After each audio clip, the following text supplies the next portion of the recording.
Bit of an unusual video for you today. Normally, when I'm controlling my computer or my laptop or whatever, when I want to use a mouse, I'm using either the mouse that came with my iMac or the trackpad if I'm using my laptop. But a company called Fursgo reached out to me actually a couple of times before I managed to get back to them and asked if I wanted to check out their new option, their alternative to using a traditional mouse. And it has shown up, and here it is. It's the Ergoslider Plus. The naming is interesting. Before we jump into this though, I do want to tell you, just to forewarn you here a little bit, if you are interested in this thing, if you want to look it up over on Amazon, it retails for about $175. And for a mouse, I'm going to go ahead and say it, that's a little bit high. So I'm expecting big things from this. And here on the front of the box, you can see what it's going to look like. Basically, this is something that instead of a traditional mouse you hold in your hand and move around, this effectively acts as the palm rest for whatever keyboard you're using. And we'll see exactly how it works in terms of moving around the screen. Actually, here on the back of the box, you can see the benefits. It has a unique removable scroller bar, makes it easy to clean, smooth and easy to maneuver, elegant and comfortable design, cable out choice of left or right, and it does have a 2-year warranty, which is kind of nice. And then here's the actual design, the layout. So you have the removable roller bar, forward and backward, left click, right click, scroll wheel and double click button, and there's an interchangeable wrist pad. So there is a wrist pad built into this. And now I'm just curious to see what this is like and how it works. So inside of the box, get this nice little thank you card from the co-founder. And then under here, this is the Ergoslider Plus with the attached USB cable. Now this is traditional USB, so if you wanted to use it with something like a new MacBook Pro, you're gonna have to have an adapter. But you can see here on the underside, the cable is just being routed over to this side from about a third of the way in. You could technically route it to the other side if you would rather have it coming out the other side. You've also got this little bar in here, which is, I guess, just sort of a stick. It is rubberized though, and it does have a little bit of noise when you move it, but you should just be able to slide it down in here, and it goes left to right and scrolls this way. Now this is going to act as your scroll wheel, so this left and right should move left and right on the screen. Scroll should go up and down on the screen. Forward and back, left and right mouse buttons. The buttons are clicky and work just fine.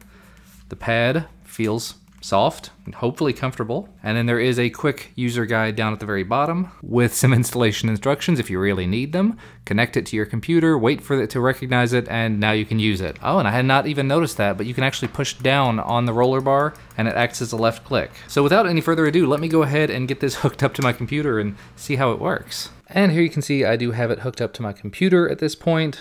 This is a little bit unsightly, but if I had a better setup, if I were closer to the computer or anything, that would probably be fine. I could hide it away. As it stands, I've been using this keyboard completely Bluetooth with a Bluetooth mouse, so I have been wire-free up to this point, but one wire, it'll be fine. And when I plugged it in, everything is just working. You can see as I move my mouse around, just swiping left to right, the mouse eventually will get larger there so you can see it. Up and down moves the mouse up and down the screen. Left to right moves it left to right. Clicking down on it or clicking the button right here does a left click, so I can go ahead and bring my window back up just by left clicking. I can select something on the screen just by clicking in on the bar, just like that. I click on it to make it larger, as you can see here on Amazon. Of course, I'm on the listing for the product. And just after using this for about 2 or 3 minutes, it feels pretty comfortable to use. It feels kind of like using a rollerball mouse, if you remember those, if you've ever used one of them. Now, of course, clicking using the roller, it's really sensitive, which means that anytime I click using it, I'm just as inclined to drag while clicking. And you can always drag and drop and click and drag and stuff while you're doing this. You can either click and then drag whatever it is that you want, or you could even technically click down with the roller and move your finger around, but I think using the button might be a little bit easier. Yeah, definitely. But left and right mouse buttons are clicky and tactile. They work just fine. The forward and back buttons don't currently do anything, but I would assume if you're using it on a Windows machine, you could make that work.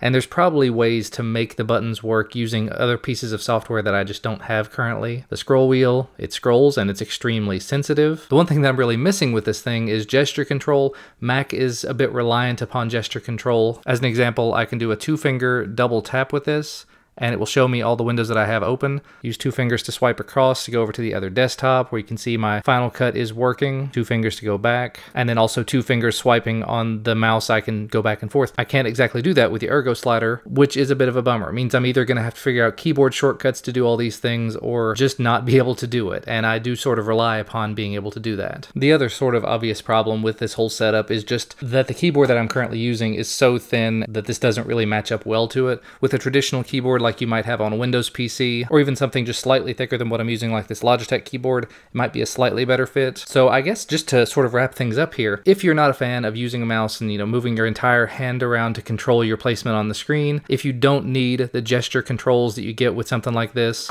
and of course if you're tired of plugging in a lightning cable on the bottom of your mouse, this could be an interesting option for most people. And being able to take it apart and actually easily take this roller out to clean it, that's pretty nice. It's just an awfully high price. I mean, as you can see right here, it's $175 right now. It says the retail price on it is $238, so while it is comfortable and it is very easy to get used to, for me it's missing some features, and for a lot of people that $175 price tag is going to be a very hard pill to swallow. So I will leave that entirely up to you. If you're interested in this, there will be a link to where you can find it down in the video description. Thanks so much to Firstco for reaching out and allowing me to take a look at this. Thanks to you guys for watching. If you like this video, make sure to hit that like button down below and subscribe to the channel to get notified whenever I put out new videos, and I will see you again next time.